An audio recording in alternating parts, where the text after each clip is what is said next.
Hello, hello, good morning, happy Monday, happy Mental Health Monday, good morning.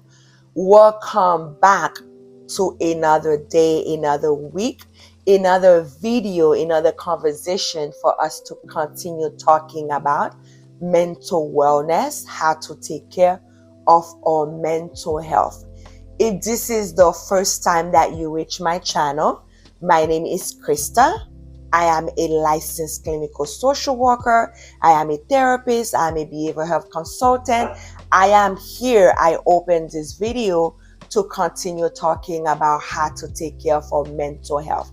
This is the reason of this YouTube channel.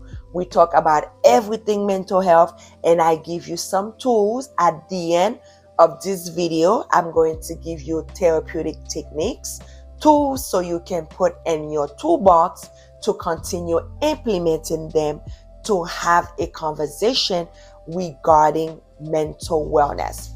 Today I have a very interesting conversation, very interesting topic, something that I see that is very popular among social media. So today we're going to talk about the difference between self-care and self-maintenance. We're going to talk about today the difference between self-care and self-maintenance. So stay the whole video so you can learn, because I'm also going to give you some therapeutic techniques. Now, let's go on with our video. In the beginning of our video, I always ask you guys, what do you do last week to take care of your mental health? What did you do? Since I've been teaching you guys what to do, I've been giving you guys some therapeutic techniques. Last week, I've been implementing those techniques that I taught you. So last week, I've been using thought stopping techniques. Even before this video, I implemented the thought stopping technique. If you want to know what that is, go check last week's video that I teach it. So that's what I did last week to take care of my mental health. What about you guys? What did you do last week to take care of your mental health? So this week, we are going to be talking about the difference between self-care and self-maintenance. I know mental health is becoming a popular conversation these days, especially in social media. I hear everywhere I go, mental health, mental health, mental health. I hear people that's talking about mental health that have no business talking about mental health. I see people that's talking now these days, everything is about self-care. Self-care, I'm going to do self-care. Oh, a little self-care. Why? Everywhere now, it's self-care. And when I'm talking to people in the clinic that I'm currently work, and I'm asking them, what are you doing for some self-care? They're always telling me, well, I shower, I brush my teeth, I get my nails done, I get my eyelashes done, I get my hair done. I don't know since when I do vacation, or spending money. Sometimes they are telling me I don't have money to spend. That's when I realized not a lot of people understand self-care, and a lot of people is mistaking self-care for self-maintenance. A lot of people is mistaking self-care for hygiene. A lot of people is mistaking self-care for like daily routine to do things. And a lot of people do not understand there is different things of self-care. A lot of people do not understand there is different part of your life of self-care. Let me tell you what I mean. Remember, I mentioned to you guys, as a human being, we have a lot of different things. In self-care, it's in the word itself. Because when I'm saying self, so we're seeing me, and care, we're seeing caring. But I don't know where do we lost the translation about self-care. Okay? So In self, there is different part of ourself. We have emotional. So when I'm talking about self-care of emotion, there is different ways to take care of yourself with your emotional state. There is different way. So when we talk about self, you have social. There is different way to take care of yourself socially. There is different way to take care of yourself spiritually. There is different way to take care of yourself physically. There is different way to take care of yourself in your relationship. There is different way to take care of yourself spiritually. There is different way to take care of yourself financially. So us as a human being, us as a self, there is different care. Now, a lot of people mistaking self-care as an emotion or maintenance. So if I'm speaking with a patient, like the other day I was speaking, and I'll give you throughout my week, I'll give you different example. So I was speaking with an individual, and they were telling me about their relationship. They were telling me, like, they've been with this person since high school. They have children with this person, but they don't know, this person doesn't see them. This person doesn't care for them. They do everything for this person. They stay home. They clean the house. They make sure that the person eat. They talk to this person. Like, they do a lot of for their husband. But they don't feel like their husband seeing them. They don't feel loved by this husband. And then I asked them, how can you take care of yourself? And then they said, well, Krista, I don't have enough money to get my hair done. I'm like, wait, this is not what I mean by self-care right here. It sounds like you're not experiencing what you want to experience in with your relationship. Within your relationship, you're not experiencing what you want. You're not loving this relationship. So how are you taking care of yourself within that relationship? Have you communicated to your partner how you felt? Have you set boundaries with certain things that you mentioned to me? Have you done things that you feel like you need as well? Have you expressed yourself? Have you said to the person that you love them and you don't feel, like, are you taking care of yourself here in this relationship? Have you seen a therapist to talk about how you feel? And they like, they give me a little puzzle look, because instead of setting boundary or leaving the relationship, they are saying, I'm going to take a vacation. Oh, I'm going to get my nails done. I'm going to get my hair done. Like, no, that's not how you take care of yourself here, right? Another example, I was talking to a patient, and the patient said, I don't know what's happening. I don't know what's going on, but I'm not eating well. I am not sleeping well. I'm feeling nervous. I don't know. I'm shaking. And I asked, okay, how are you taking care of yourself? Tell me a little bit of your self-care. And this person is telling me, well, I get my hair done and I get my eyelashes. And I'm like, wait a minute. That is not self-care. Self-care, it sounds like there's something is wrong with your physical, because they are mentioned to me the fatigue. They are mentioned to me they don't want to eat. They're having poor appetite.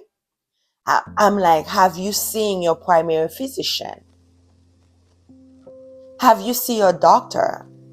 For your doctor to do a lab check, for your doctor to check you, for your doctor to do an MRI, for your doctor to know what is going on. So that's why there it is self-care. But sometimes we're doing self-care that have nothing to do about the things we are caring for. Like your nails didn't say it's shipping. That is maintenance. That is hygiene.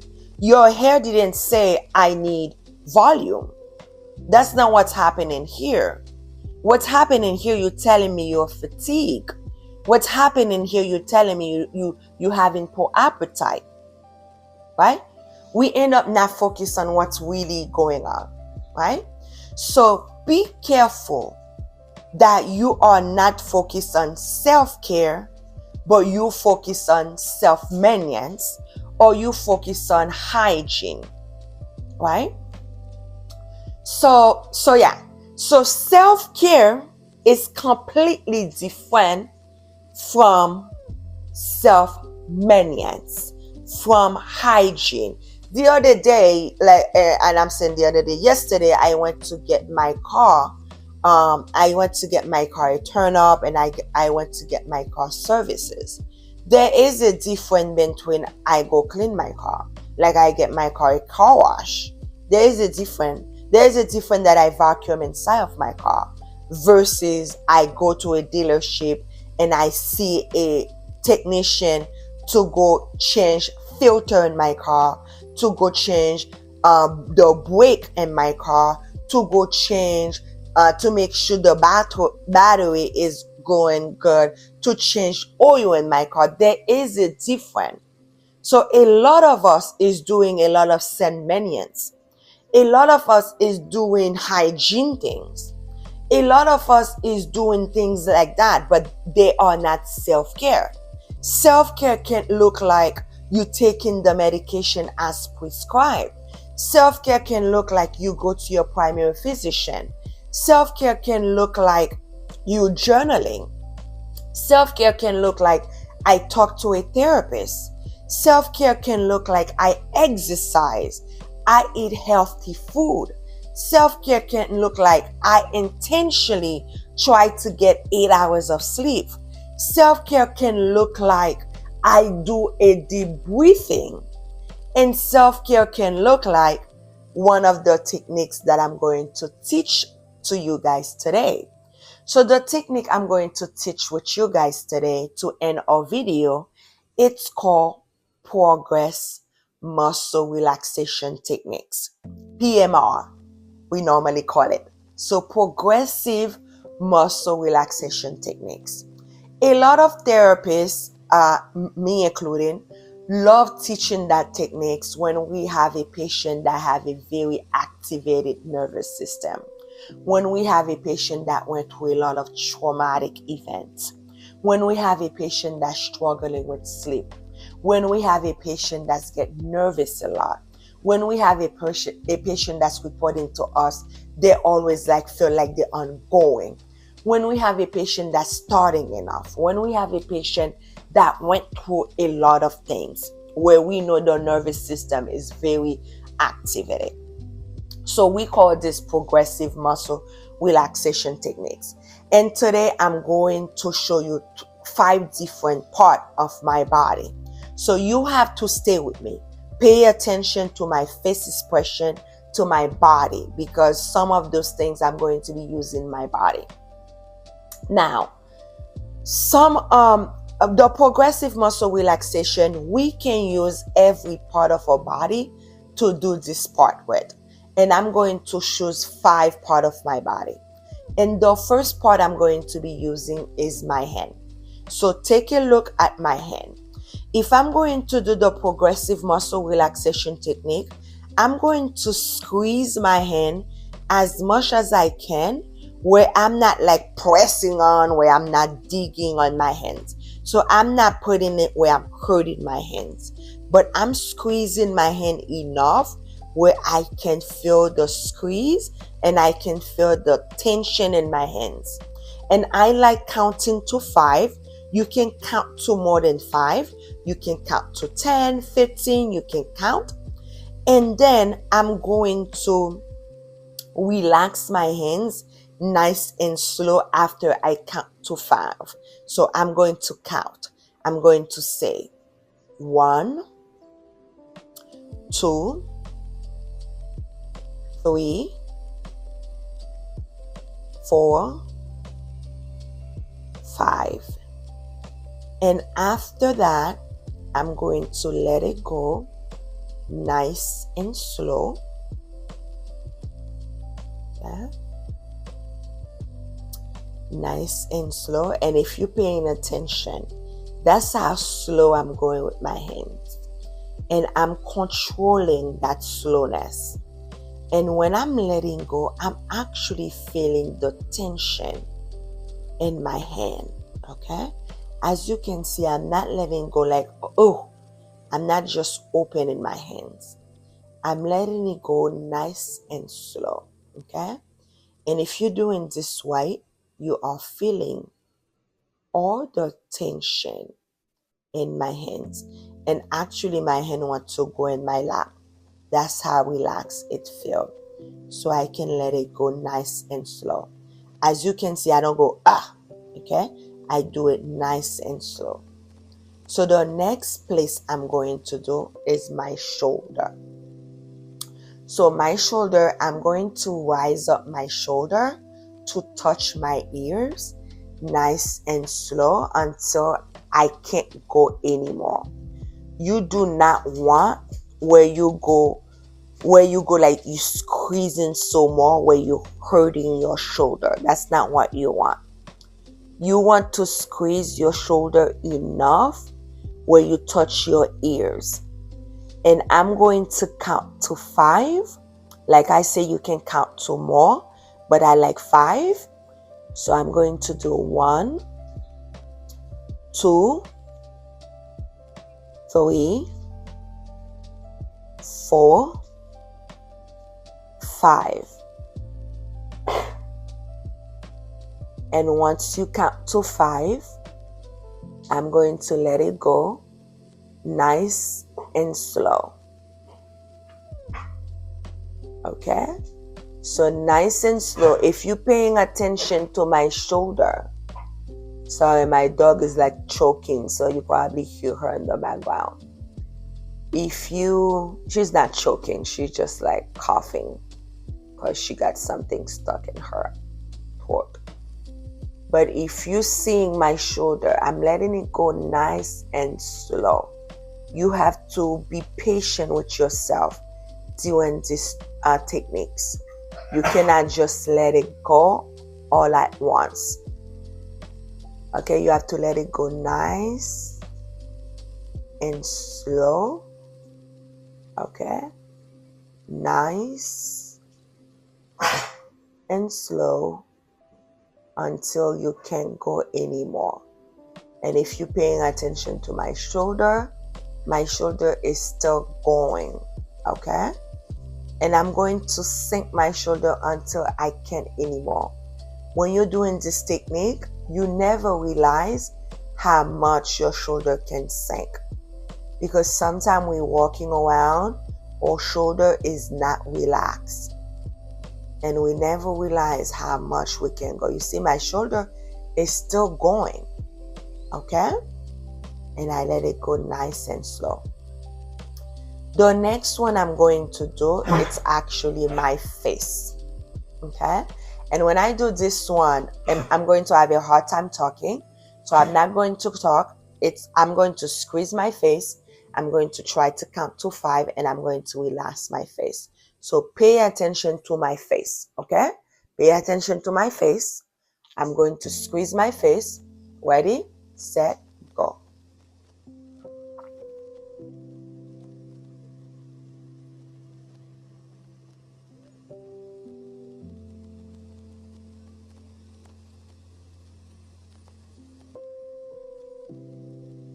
I know sometimes I look funny when I squeeze my face. And sometimes my patients say, oh, but I'm going to get wrinkles. Remember, you relaxing that face again, okay? You relaxing it. It's relaxing. So you're not going to get any wrinkles because you relaxing that face, okay? And then you relax your face. The next one I'm going to do, it's my back. So when you do the back, if you're laying down, you can lay. But when you're sitting, I want you guys to see it. So you're going to go your back like you want it to touch Like I want my shoulders to touch together. Like if I have wings, I want my wings to touch together. Remember, if there's a place in your body that's hurting, you do not force this. And you do not force it where it hurt. That's not the point of this. And then when you put it there, and then you're going to relax it nice and slow. And remember, you are controlling that tension and you're letting that tension go. Okay? The first time when I did it in the Creole video, my chest cracked. Now, I can feel the tension in my back and just letting go. I like to just do it one time. I know some people, when I teach it to them, they do a couple of them, especially at night if they struggle to sleep and their mind is going. And something you're realizing if you're doing this technique with me together is that you don't get to think about things. You're just thinking about what you're doing, right? There is a YouTube video about this thing. It's called Progressive Muscle Relaxation Techniques. You can literally Google it. You can YouTube it, okay? And it's helped a lot of people do practicing that, okay? The next one I'm going to do, sorry about that, I just pulled my nose. The next thing I'm going to do, it's actually my stomach. So my stomach, I'm going to squeeze my stomach together. Okay, it's a little hard to talk. And then I'm going to count nice and slow. 1. And then I'm going to let my stomach go. And my dog is a little easy. Okay, nice and slow until you relax the stomach. You literally can do a lot of different part of your body. As you can see, because I do it, I feel relaxed. My body's relaxed. My voice even sound relaxed. You can practice those. I'm planning to practice it throughout the week. And you let me know how you feel. You let me know how it works in the comment. You can comment, like. Don't forget to share this video, like, comments, and if this is the first time you reach this video, do not forget to subscribe, okay? Thank you so much for watching the whole video and stay until the end. Have a great Monday, you guys. Have a great week, and I'll see you guys next time. Bye-bye.